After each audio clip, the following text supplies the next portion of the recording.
Hello and welcome to the Browns Blitz. Today is Tuesday, October 10th. I'm your host, Rod Bloom. Joining me today is my brother, Jeff. How are things going, Jeff? Oh, good, Rod. How you doing? I'm doing just fine. Good. Doing good. The nice weather here recently has done me well, so I'm not complaining. Absolutely. We have a guest with us, Brooks Hinton. Brooks, how are things going for you today? They're going good. Definitely enjoying that summer weather in November. Yeah, and you're just down the road from me, so yeah, we got a little bit in common there. You're living in Cincinnati. I'm in Dayton, so yeah. Let's see. We got before we kind of talk a little bit about you and your fandom of the Browns. Let's talk about what we're drinking, guys, or what we had to drink earlier in some cases. Brooks, we like to let the guests go first. So tell us about the choice of beverage that you made for the show. Well, I thought since I was going to be representing the Browns fans from Cincinnati, I got a Rheingeist. They're known mostly for the and the Cheetah, which is the lager. And I wanted to get something a bit strange to try and kind of forgot about it till last minute. And so the third most one I usually see is this Bubbles. It's in like a salmon pink can. It's a rosé ale, so definitely a more I don't know. I would say like a fruity, definitely a fruity beer for sure. It says it's with apple, peach, and cranberry. And I'm not a huge beer drinker. I like more fruity mixed drinks. Just the way I like to roll. And so it's actually not that bad. Good. I've seen that one. I haven't tried it yet. I don't know. Maybe the name or the rosé. I always think it's like some kind of kind of a beer wine mixture. I've never read what it actually was.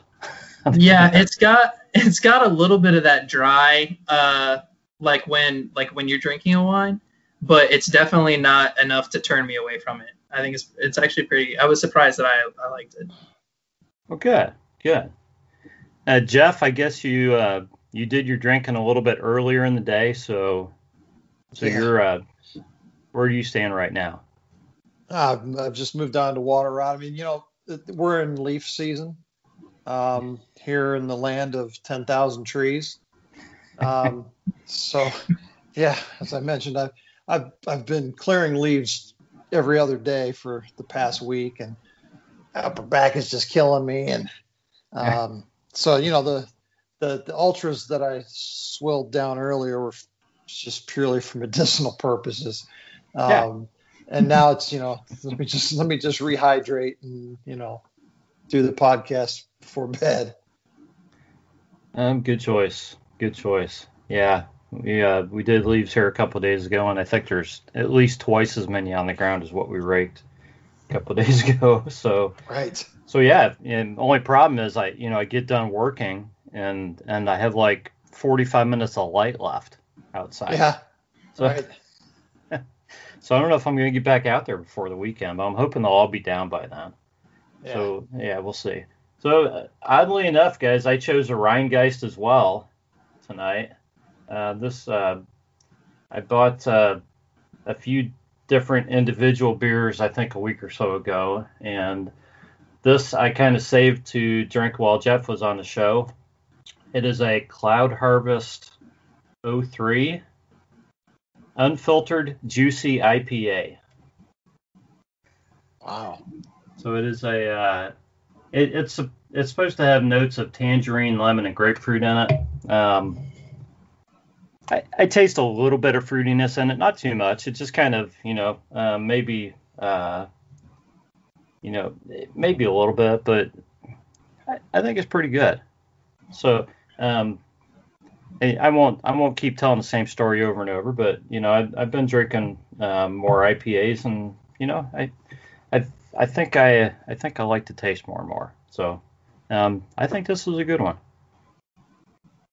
It's I think it's like 6.5%, so it's right in that ballpark. So, anyways, guys, let's move on. After the Blitz beverages, Brooks, we like to have our guests talk about their Browns fandom and kind of just tell their story as to what's unique about them, maybe as a Browns fan. So we'll give you the floor and let you talk about, maybe how you became a Browns fan, any memories or anything special you would like to share. Yeah, awesome. I always like to say that I've been a Browns fan all my life, 23 years, but it's probably not true because I think if I right with my years here, the Browns didn't technically exist when I was born. So, we had to wait till 99 for the reinstatement. Yeah. But I go to the University of Cincinnati, so that's why I'm living down here now. But I grew up in Northwest Ohio in a little town outside of Toledo, pretty far outside of Toledo. And my dad was a Browns fan, and his dad was a Browns fan from when the Browns, were good back in their heyday. And, I just grew up watching it with my dad. And I think that's really a great story for everybody that, looks up to their father the way, I do. We had a great relationship. And so now whenever I hear that Sunday music makes me think of him. But in middle school, high school, the Browns weren't that great. And I was playing a lot of sports. I was pretty busy. So, I would say I was a casual fan. I remember being a kid and really liking Tim Couch, but not really knowing very many other players on the team. And then I went off to college, and I don't know what it was, but for some reason, that 0-16 year was the year that I really started to follow the Browns a lot, which I don't know if that's just bad luck or I don't know what you want to call that. But then I really started getting into, knowing the names of, all the coaches besides the head coach, the linemen, all the defensive players who we were drafting, scouting, stuff like that. Just really, really getting into, being a big, mega Browns fan. And I think my favorite memory I like to share was, from a couple years back when we drafted Baker and Ward in that first round with Dorsey. And I remember, this might get me in trouble with a lot of Browns fans, but before the whole Baker Mayfield kind of debate, I was actually a pretty big fan of Colin Cowherd. I thought a lot of the takes he had were pretty good, and I thought, he seemed to call it how he sees it. He didn't really seem to follow the other media stories out there. Obviously, now I think his unwillingness to leave the Baker Mayfield hate has definitely turned me away. But I remember really going thinking about who should the Browns draft this year. We got the first pick, we got the fourth pick, and at this point, after the Browns losing all my life, I was like, I really just wanted to take the safe pick. I really was feeling more Darnold than Baker, but I was trusting in Dorsey because I really liked his go trade and win now kind of mentality, with Landry and Hyde and Tyrod Taylor and all that. And so then they drafted Baker. I wasn't that upset, but I was a little upset. But then when it got around to the fourth pick, they took Ward over. I thought that they would take Chubb, the lineman that went to Denver. I can't remember correctly if they took Chubb before us or not. But I just remember that when they called Ward, I hadn't done enough research to have really had his name ingrained in my mind. I didn't know that he was such a top corner. And so I was really disappointed. I remember I was like, oh, I can't believe the Browns are always going to Browns it and stuff like that. And yeah, I'm more than happy to admit that I was completely wrong, but it was definitely a rough night in the Hinton household. I remember yelling throughout the house, I'm taller than both the people we drafted tonight, Dad. I don't know why we're doing this. But thankfully I was wrong, and things seem to be on the up and up, which is looking good for the future. It was a rough night. I was watching that draft with a group of Browns backers, and you could have heard a pin drop, really, I think, in that throughout, picks 1 through 4. And then the room just emptied out slowly. It was wild. I was the same way. I thought the Browns were going to take Darnold, or maybe Josh Allen. I really didn't think they were going to take Baker, but once they took him, I'm a fan, and I want him to do well. The draft is the draft. I mean, just ask Jeff. We've seen enough of these things. It's real easy to react to a draft early. You really don't know about a draft for several seasons. Even at this point, do we really know, if that draft was handled properly?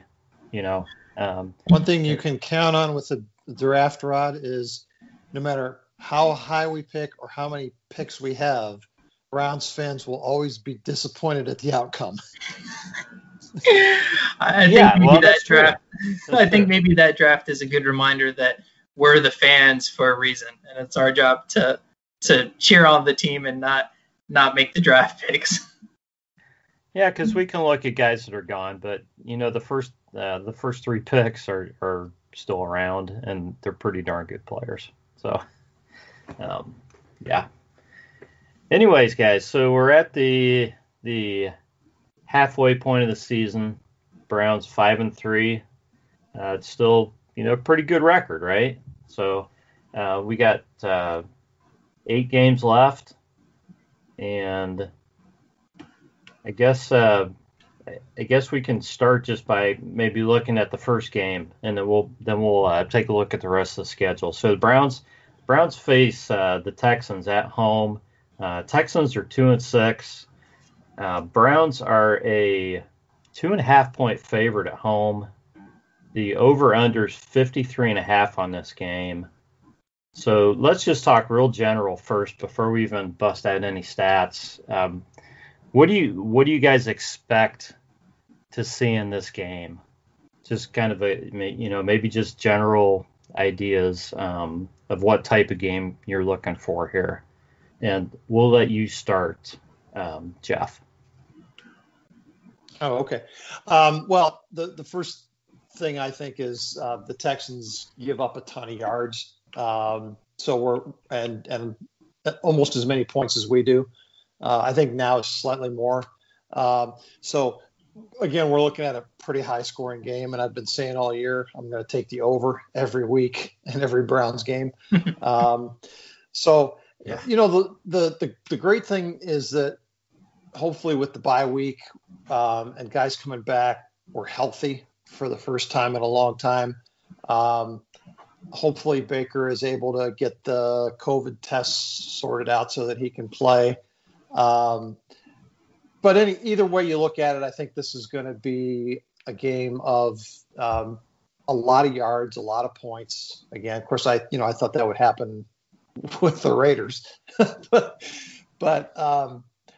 my first guess is it's going to be probably a pretty high scoring game. The weather's going to be more conducive to passing, and hopefully we can outshoot them again.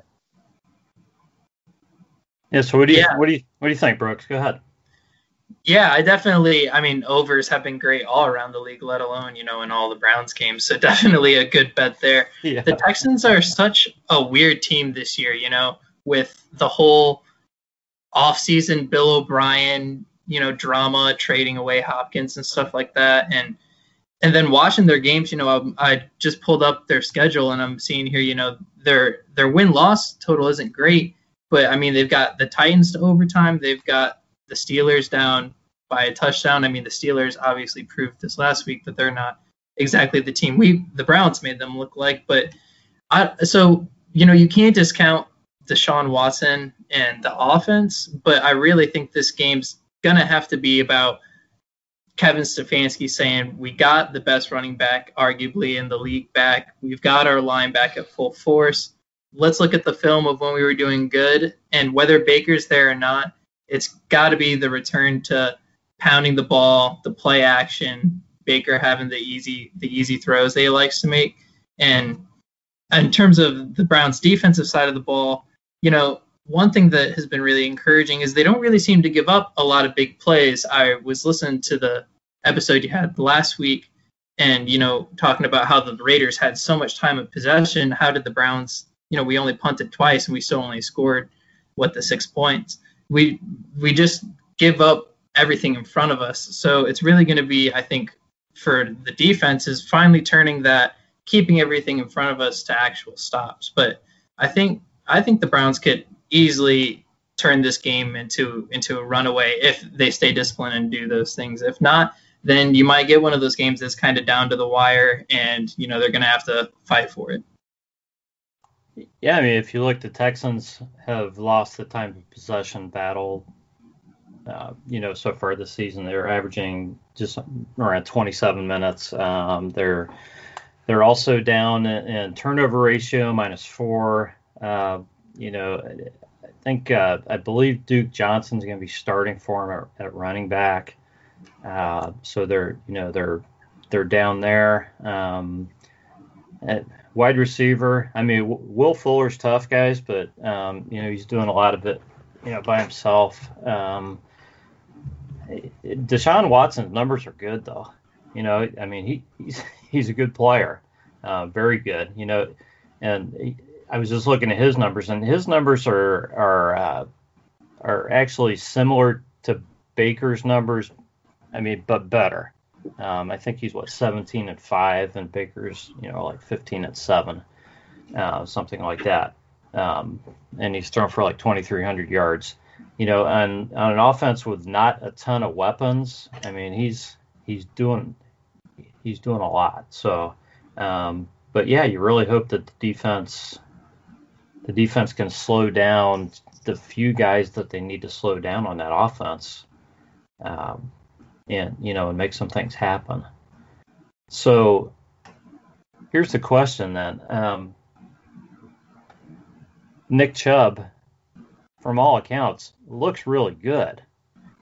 What do you guys expect to see from him on Sunday? And I'll let you kick this one off, Brooks.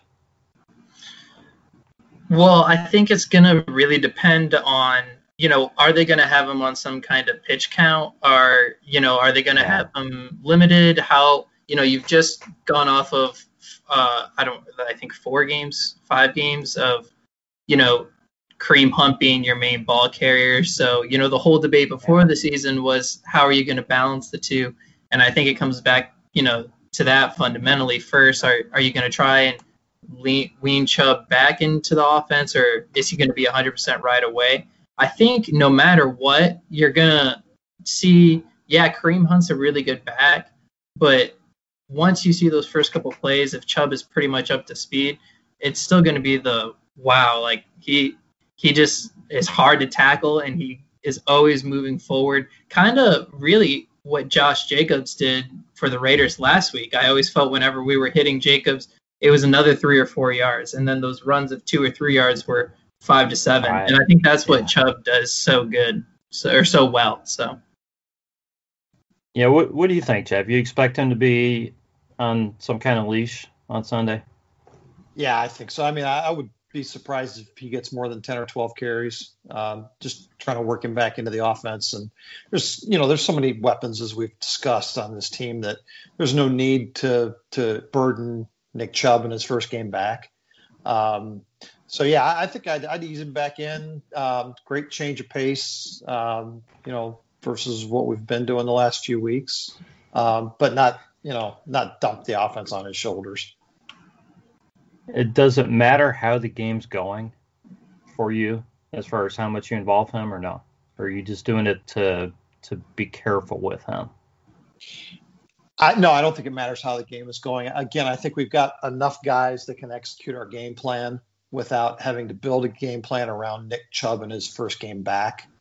And I would think that coming off a knee injury, it's more important to build him back up without risking further injury. So in this first game, I wouldn't put too much on his shoulders.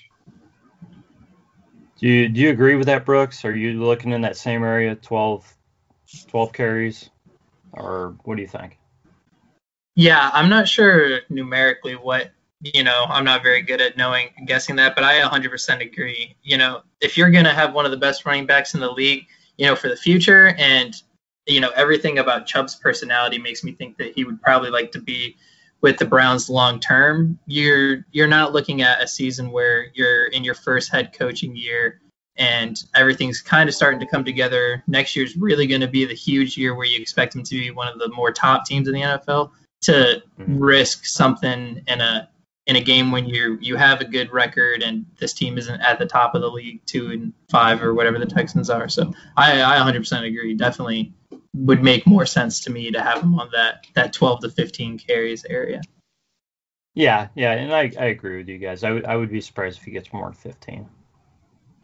Nick Chubb is definitely a kind of a rhythm running back. He needs carries to kind of get it going sometimes. So you don't want to limit him to like 8 or 10, but I think if you get him up to 12 or 15, he might be able to get something going. I don't think you really want to do much more than that in his first game back just because he hasn't been playing. So I think that makes a lot of sense. We don't know if we're going to see Wyatt Teller or not. It's going to be nice to see him back when he comes back, though, and it's not because the offensive line's been playing poorly. It's just because of how well he was playing when he was in there. So getting Wyatt Teller back and Nick Chubb at some point, I guess regardless of which game that is and how we play, that's going to be a big boost for the offense. It sure be nice if it happens this week, don't you guys think? Yeah, 100%. It sounds like Hooper's gonna be back also. The team's definitely getting healthy, as a result of the bye week. Yeah, Miles. I think Miles is hopefully feeling better from his injuries. The guy we haven't talked about is Baker. He's on the COVID list just because of being exposed to somebody who had it. He doesn't have any symptoms. So you guys have any concern there that Baker's going to be ready and able to play on Sunday?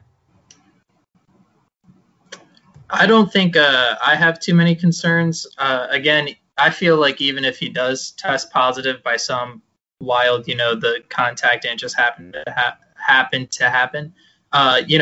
With the Texans and then, as we're going to talk about a little bit later, the rest of the schedule, these next couple of games, I wouldn't go into crisis mode throwing in, the back, not Kirk Cousins, but Case Keenum. Yeah, Case Keenum. With the schedule we have and the way that Stefanski's been calling the offense. And another thing to look at too, home against the Texans, home next week against the Eagles. So a lot of time to rest up this bye week. I feel like it couldn't have come at a more perfect time for the team. Well, and I wonder how healed the injury, the shoulder rib injury is as well. And if it wouldn't do him some good to miss another week of punishment. That's a good point. I hadn't thought about that. Well, yeah, you're right. With all the guys who've been banged up, he could be the guy who's really, or one of the guys who's hurting the most that's just trying to suck it up and play through it. Right. So, yeah, we'll see. Of course, having Nick Chubb back and being able to run more than pass is definitely some good therapy for whoever's playing quarterback. So that's why it's nice to have that veteran backup, right? Yeah, definitely. Nobody wants to see Case Keenum out there all the time. Well, not many of us, anyways. Some people do. Some people do, but most of us don't. That's why you have a guy like him, is if you need him for a game or two, hopefully. So yeah, if it happens, it happens. Just looking at the sack numbers, the Texans have given up 24 sacks, and I'm assuming they've had their bye, so I'm assuming that's in 8 games. So it's 3 sacks a game.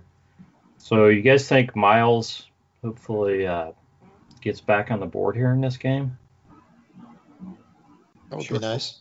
Yeah, it would be nice. So we want to see him kind of get that record behind him quick. That team record, even though he probably doesn't really even care about the team record. He's probably looking at just putting up a big number and winning Defensive Player of the Year. He could probably care less about the 14 because that's not really a big number for him. even though it would, put him in the books for the Browns. But, Right.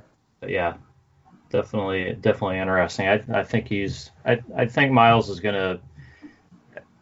Of course, it's kind of silly to predict that Miles is going to do something good in the game because he's done it in almost every game. He's done something. Right. So yeah. Right. Yeah, definitely interesting to see how, him being back after Olivier Vernon had our only sacks last week, to see if it opens up more for the rest of the line, with him being completely healthy, or, how the Texans might tackle that. Yeah, I'm thinking they'll probably still pay a lot of attention to Miles. Yeah. I meant Miles opening stuff up for Vernon, probably. No, I know. Yeah. I don't know how you're an offensive coordinator in this league and you're not double teaming Garrett on almost any pass play you're running. I don't know. I'm surprised because it seems like in prior seasons he has had more double and triple teams than he has this year, and I mean the other guys are doing some stuff, but yeah, I'm kind of surprised. Maybe I guess maybe you just have to give Joe Woods some credit for the way he's doing his job, with the defensive line, sure. and how he's getting Miles free in there. Because he's got to be creating some things in order to get Miles those opportunities too. Well, and I hope that we see an evolution in this defense for the rest of the season. I mean, hopefully the bye week was an opportunity to sort of install some new concepts and things that will help us to be more impactful on the defensive side. Obviously we're limited from a personnel standpoint, but getting people healthy and, just some time to game plan. I hope it's not, just us watching Miles do his thing. I hope that there are some other guys involved and we get back to creating some turnovers on defense. Yeah. Another injury to look at too. I think Phillips is going to be, was back at practice with the rest of those guys that were coming back. So just something to look at. Well, the more healthy bodies they have, it just helps. Gives them more opportunities, more guys to put out there. But I think from what I heard, the Stefanski and Woods, I believe, got together and had some discussions, which you would normally do anyways. At a bye, kind of grade yourself and look at where things are. But I think they did that with the defense and tried to look at what they needed to do and some things, because they feel and admit that the defense is underperforming. So we'll see. We'll see what they found. And like you said, Jeff, hopefully they find some answers, because you can't rely on two guys. You can't, and it's not that the other guys aren't trying.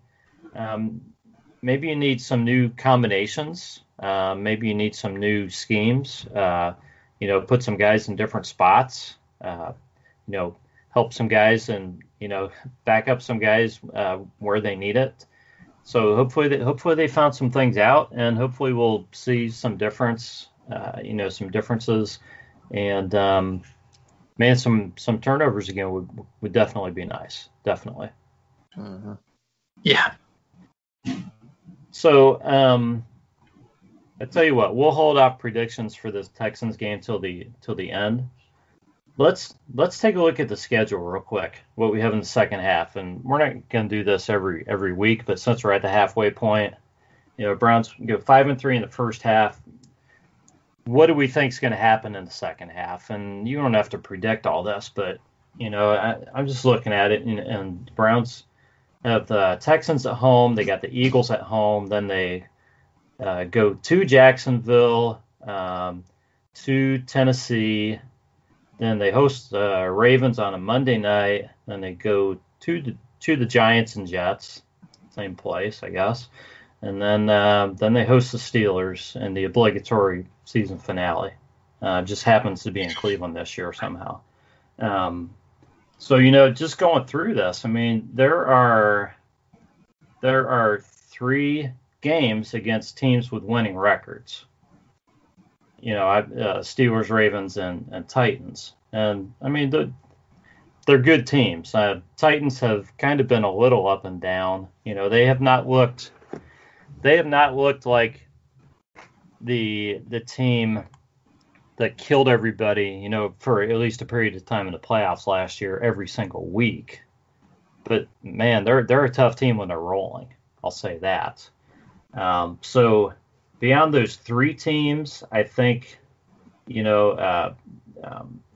Brooks was talking about the Texans. They've been in some games, played pretty tough. I think you have to admit that the Eagles are probably better than 3-4-1. Took some early losses. They had a lot of guys out. They're getting healthier. They're also a first place team playing for something. And other than that, I think, you have to expect that the Browns can beat the Jaguars, Giants, and Jets. If they can't beat those three teams, then we're really not trying for the playoffs this year. Let's put it that way. So how do you guys see the rest of the schedule? And Brooks, I'm going to let you go first.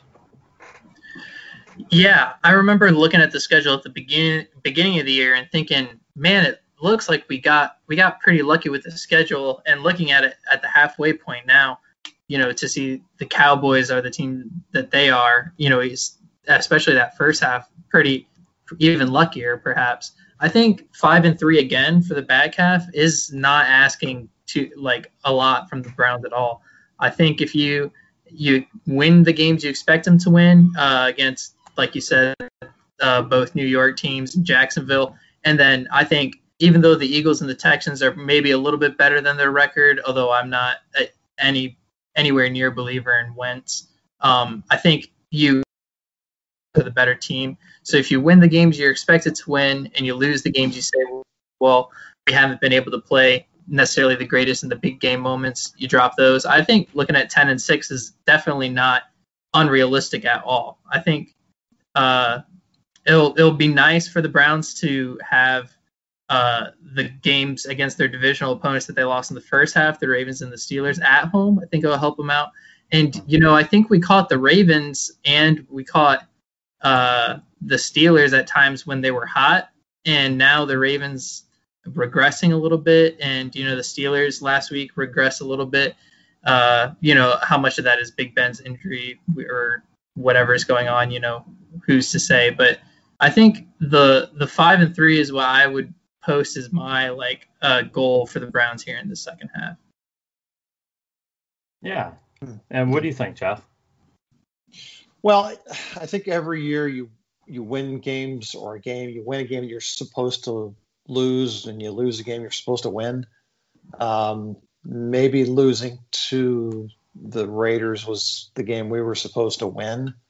I think there's probably a game in the second half of the schedule that everybody kind of is looking at as a loss that we're probably going to win.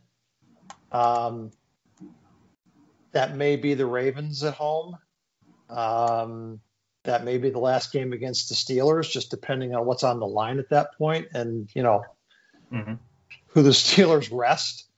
I think the 3-4 to 5 win range is going to be determined based on how they do against the Texans and the Eagles.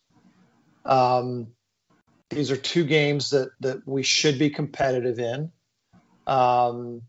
If we win them both, I think there's a great chance that we end up with 10 wins on the season. If we split, we're probably looking at 9 wins on the season. If something absolutely terrible happens and we only win 3 of our last 8 games, and they're, even if they're against these really crappy teams, I still look at 8-8 as something for us to build on going into next year. Yes, it would be disappointing. We'd be outside the playoffs. But as long as we're competitive in these last 8 games, and it looks like we're building something here, I wouldn't be super disappointed at missing the playoffs this year. Yeah, I agree with you. I think, way back before the season started, I was hoping for 8-8, 9-7, somewhere in that range, and growth. And the thing that changed a lot of this is the fact that the team started winning, in week 2. And I don't think, Right. regardless of who they were playing, I don't think, at least I didn't expect them to be ready to win at that point just because of the way the offseason went. Right. That took a lot of pressure off of the back half of the season. Yeah. So they won early. So now, yeah, I mean, it just depends. We haven't seen complete consistency from this offense yet. So it depends how the offense looks. And the defense, if the defense can get back to playing the way it was, the way it played more in weeks, 2 through 6, say, when they were creating turnovers, then yeah, I could see the Browns winning, 5, maybe even 6 of these games if they're really rolling. But yeah, there's a good chance that they only win 3 or 4 of them too, because you're going to have to play against the Texans. You're going to have to play against the Eagles. Jaguars have been in games, and I think a lot of people looked at this Texans, Eagles, Jags, run, Titans, that the Browns were going to go 3-1 in this, and it was going to be easy. And it's like, not so much. Well, yeah, the book is out on our defense. I think the Raiders showed the formula. So it goes back to what I said about, can they adapt? Can they evolve to be able to respond, to those types of game plans?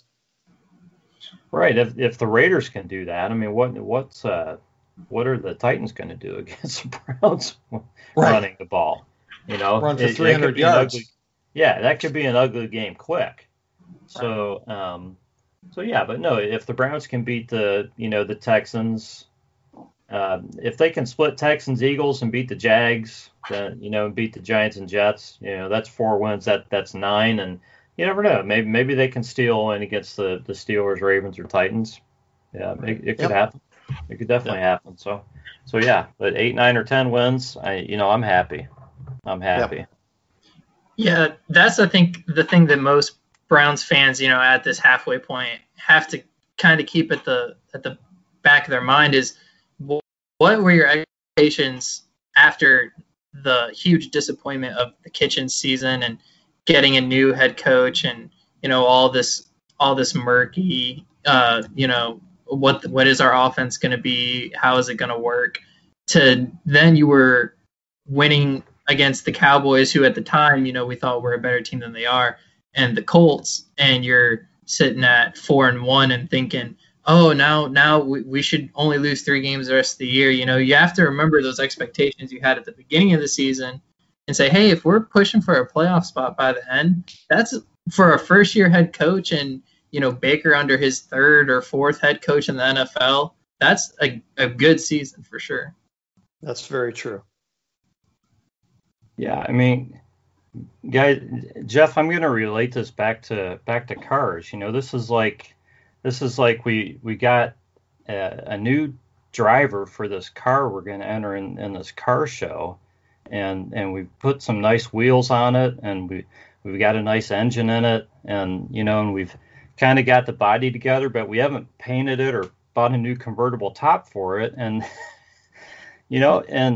and some people are expecting us to win the car show, right? But it's only half done. Yeah. I mean, they built the offense. It was understood that the defense is coming. Okay, the defense has some pieces, but the defense is going to be addressed this coming offseason. And hopefully. That's kind of what we've been led to believe. I would expect the draft and free agency to lean more toward the defense this coming season. Right. We need a lot, though. Yeah, and you have to remember you're getting Delpit back at the start of next season, too. Yeah, Which isn't a guarantee, but another piece Hopefully he's after Achilles surgery. Hopefully he's the player that you thought he was. So yeah, there's a lot of question marks still on the defense, and to your point, Rod, it's going to take time to address all those needs on the defensive side of the ball. Yeah. So, but I mean, you guys are right on target. You look at the growth. You see progress. You see a decent record. I mean, if the Browns win 10 games this season, that would be incredible. I mean, what a turnaround that would be. If they win 8 or 9, you're seeing tremendous progress. Yeah, and to Jeff's point, talking about you in the NFL, it's so easy to, the last week the Steelers almost lost and the Titans lost to the Bengals. These are feasibly the world's best football players, playing week to week. So it's hard to win. Any Browns fan knows it's hard to win NFL games, but the fact that for me, whether they win 8, 9, 10, it's just such a different feel to watching it where, that 0-16 year, there was a lot of games where we were right there. We lost by maybe just a touchdown, but, watch, I'll say something and it'll happen next week. But, we haven't dropped the punt. We haven't, we had the fumble by Bryant at the beginning of last game, but and Baker makes some errant throws, but everybody makes errant throws. So just to be able to go into games and feel confident about the play calling and say, I feel like those things that happen that you would consider unlucky are because you're a bad team. And now to have a team, like you said, in the process to becoming one of those top teams, it's just such a different experience to watch. And however many games we end up winning, it's a new Browns. I can't live with this narrative anymore that we're just going to be the bottom of the league. It doesn't seem like that plausible to me anymore. Well, that's a big step. Guys, yeah, people expect – there are too many Browns fans that expect perfection when we've dealt with darn near the opposite for 20 years. Exactly. So you have to expect – or you have to appreciate the growth. Okay, and see the positives, and you have to realize what's happening around the league, especially this season. Even the best teams, even the good teams, are getting their butts kicked some weeks. The Chiefs took a loss to the Raiders, that people just couldn't believe. Okay, I don't know, Brooks. I don't know if you play fantasy football. I know Jeff doesn't, but guys, the Browns Blitz is in a Browns podcast fantasy football league. Okay. This past week, I started Tom Brady against the Saints, and I started the New England Patriots defense against the Jets because the Jets offense has given up the most points of any offense against defenses. Okay. Between those two guys, between Brady and that defense, I got about 4 points. And I lost my match by like 8 points. Okay. All I needed was like a dozen points between those two to win my match. Okay. That stuff never happens. It was Brady's worst game of his career. And it was probably the most, and it was probably the least points any defense has scored against the Jets all season long. So maybe it's me as a Browns fan. I don't know. But, all I'm trying to say is weird stuff happens all over the place.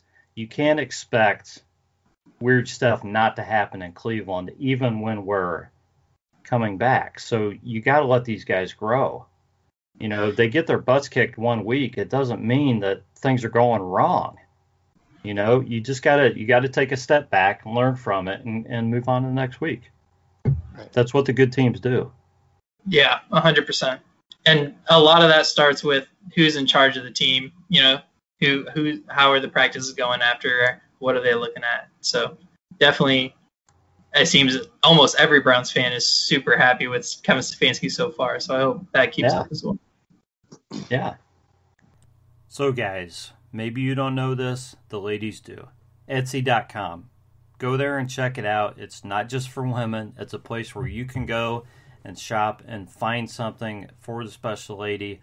Go there and do a search for Skippin' Stones the shop, SKIPPINSTONEZ. Find handmade jewelry and other gift ideas. It's painless. There's free shipping on qualifying orders. Now let's get back to the podcast. So, Jeff, I'm going to turn it over to you. Okay. You have some entertainment for us. It's a bye week. Things are a little slow. I thought, we haven't done trivia in a while. So why not roll out some trivia? And Brooks, I apologize ahead of time. When I put this together, I didn't know who the guest was going to be. So there's some old Brown stuff in here that may be a little outside your wheelhouse. Maybe you'll surprise me. I don't know. Maybe some of your dad and granddad have rubbed off on you. But the way we're going to do this is in honor of the passing of the great game show host Alex Trebek recently. We're going to do this Jeopardy style. Right. So what I've done is I've come up with 3 categories: players, coaches, and front office. Okay, front office including owners, presidents, GMs. There's been all kinds of different titles. Okay. And within each of those 3 categories, there are 3 questions: a 100-point question, a 200-point question, and a 300-point question. Okay. You can pick any question you want. Okay. The last one to get the question right gets to pick the next question.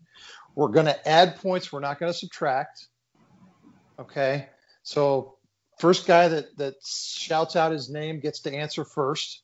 So while I'm reading the question, if you got the answer, shout out your name. 3 categories, Jeff? Players, coaches, and front office? Players, coaches, and front office. Okay. Yep.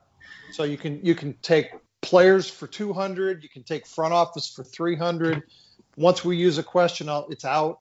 Okay. And I'll keep a running total of your score here, and then I've got a tiebreaker at the end if we need that. The questions do get a little bit harder in my estimation from 100 to 300. Okay. So, Brooks, you're the guest. I'll let you go first. When I read the question, either just shout out your name when you think you know the answer, and then I'll call on you to give the answer.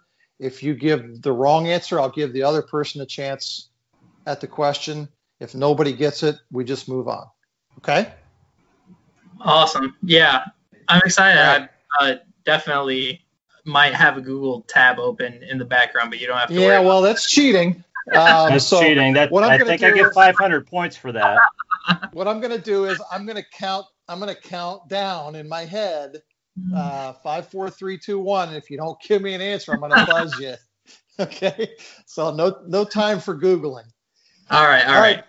Brooks, so your categories are players, coaches, and front office. 100, 200, 300. Everything's on the board right now. Choose a question. Well, I'm going to start with what I think I would probably have the best shot at. So I'll go players for 100. All right. Players for 100. He caught 63 passes and rushed for 1,034 yards in 1980.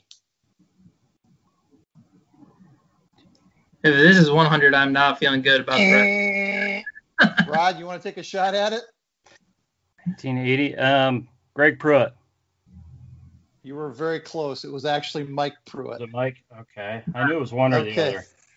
Okay. So no points for that one. Darn. All right. And that was the 100. Darn it. That was the 100. Okay. These might be too hard. Yeah. All right. Brooks, we're going to let you choose again. Well, let's go over to coaches for 100. Okay. Coaches for 100. And Rod, by the way, you can buzz in if you want to give the answer, okay? What do you want me to say? Just buzz in? Just say your name. Just say your name. Just say Rod. I've got the answer. Okay. Just say Rod. Okay? All right. So coaches for 100. Citing diminishing skills He cut Bernie Kosar in the middle. Okay. Bill Belichick. Bill Belichick is correct. Ooh, I In might the have 1993 season. I might have got that one with the whole clue. Rod gets 100 points. I let you say about 5 more words than I really needed, but. Well, I figured diminishing skills would have done it. Yeah. Okay. That's all I really needed. All right, Rod, you get to choose a question. Let's go back to players for 2. I got to get a player one. Players for 200. Okay. He kicked the winning field goal in the 1986 double overtime playoff victory versus the Jets. Rod. Okay. Matt Stover. Incorrect. You got a guess, Brooks? I do. I know the game you're talking about. I can't come up with the kicker. Okay. It was Mark Mosley. Yeah. I don't think I would have got there. I would think I was thinking of someone else. Yeah. Okay, let's go back to Rod. Let's go to 300. Players 300. Players for 300. Okay. Though he is not a member of the Pro Football Hall of Fame, his number 46 is retired by the team.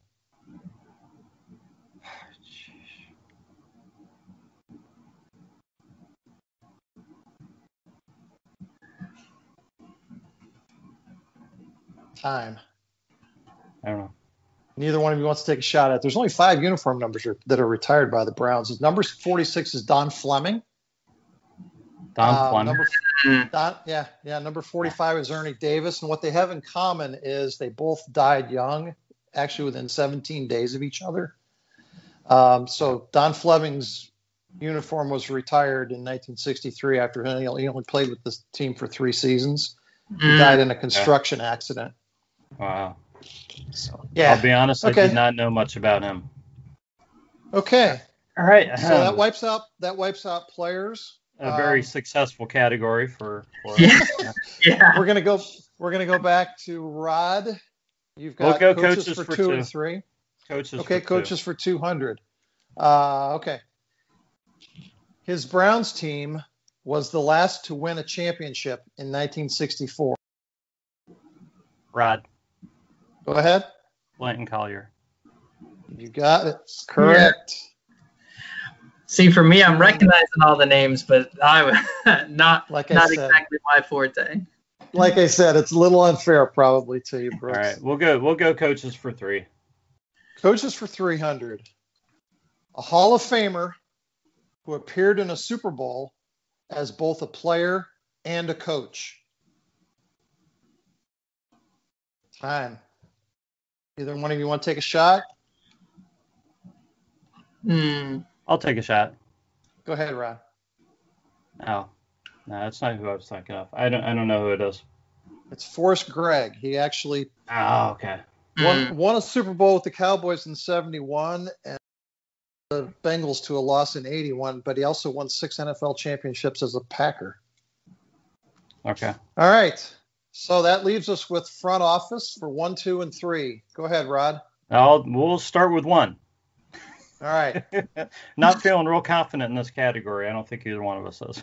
No. You never know. Okay, front office for 100. This pariah fired Paul Brown in 1963. Rod. Okay, Rod. Art Modell. Yep. Yeah, I was just about to. I would have got that one. Brooks. It's a bit slow. You got to buzz in. You got to buzz the trick with these game shows is the buzzer. The buzzers can be tricky. Yeah, they can be. We'll go for 2. All right. Front office for 200. The highlight of his drafts was selecting Joe Thomas in 2007.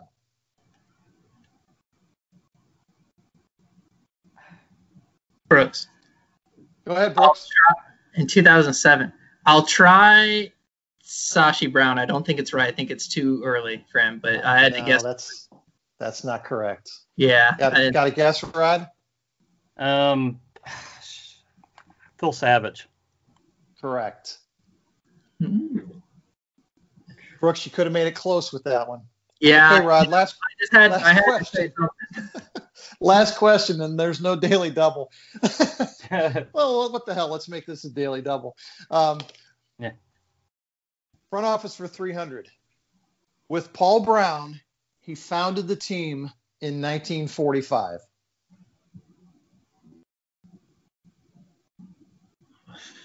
Time.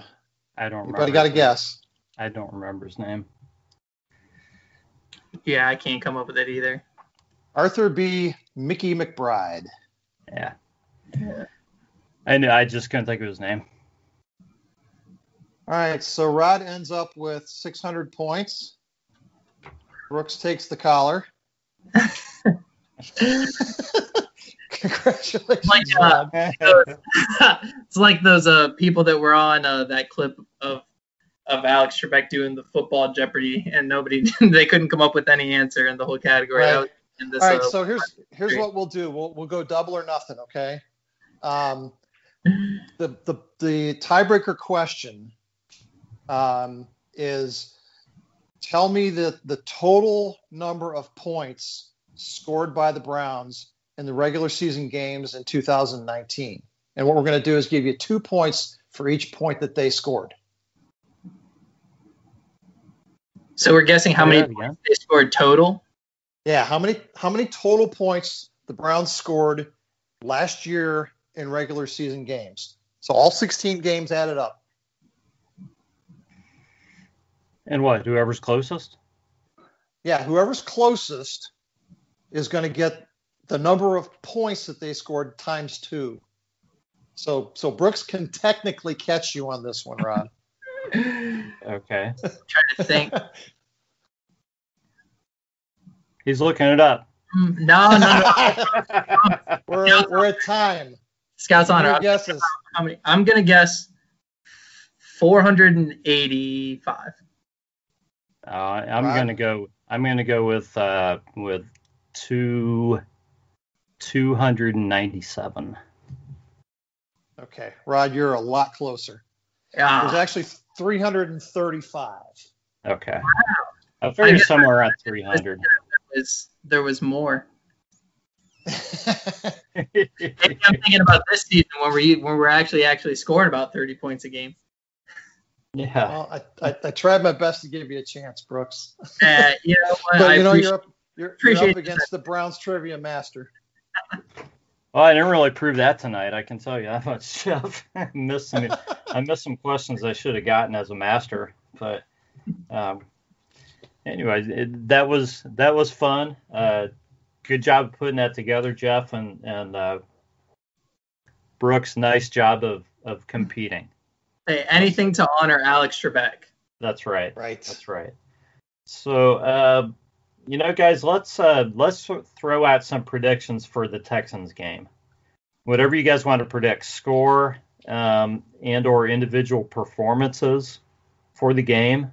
And Brooks, as the guest, we're going to let you go first here too. Yeah, so I would say the Texans' strength, I feel like, on defense is their defensive line. And by all accounts, even without Wyatt Teller, the sack numbers and stuff on the Browns have been pretty good this year. So I think offensively, I'm going to expect them to put up, in the 30s again. Every game that they've won, they've scored 30 or more. So I'll say around 35. That's about what they put up on the Bengals and Washington and them. Texans, I think, will definitely have some issues, definitely give up some plays to Watson and, that offense that they got going on. So I'll end on 35-24. 35-24. Okay. What do you think, Jeff?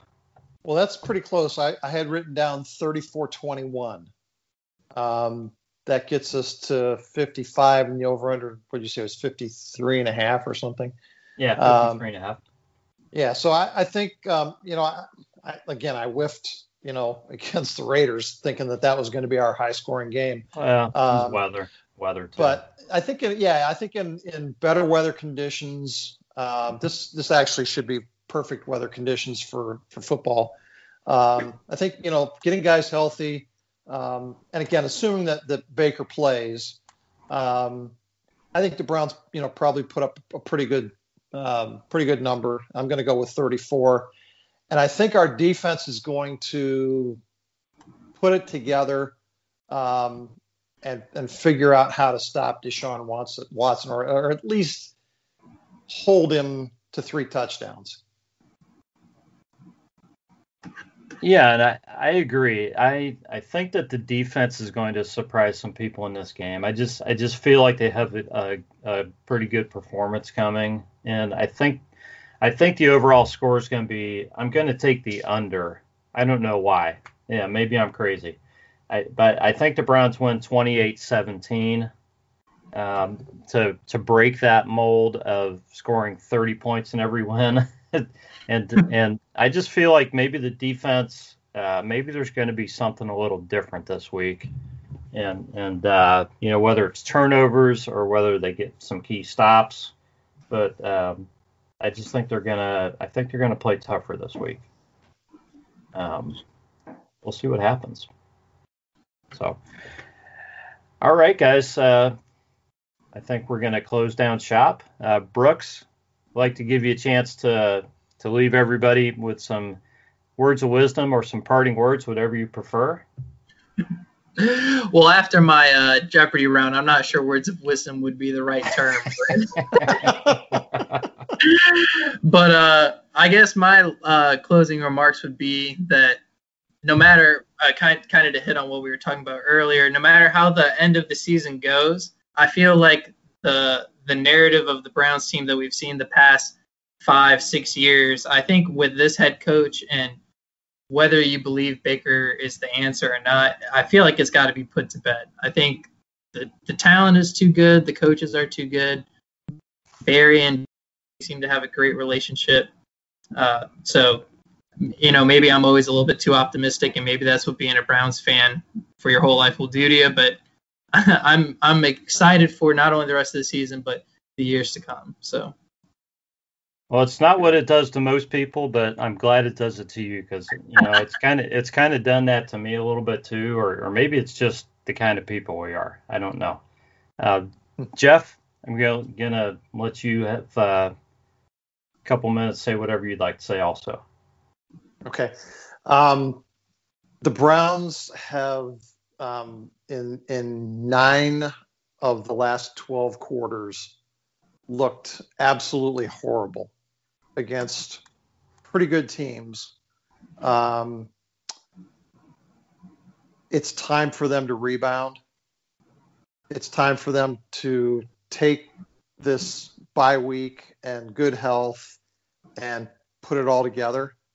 I don't expect a perfect game this week, but I expect them to look competitive this week. And I think that will go a long way toward telling us what the second half of the season is going to look like. There still will be plenty of room for growth, so let's not panic. Even if things don't go exceedingly well against the Texans, there's no need to panic. As we said, they're still going to have a good record this year, and they will have grown. So, hey, let's sit back and enjoy the second half of the season, and hopefully we look back and say, yep, they exceeded our expectations this year. That's right. You guys can follow Jeff at Disposer Guru. Follow me at ClearRodB, and you can follow our guest Brooks Hinton at BrooksH_10. This has been the Browns Blitz, and we will catch you next time.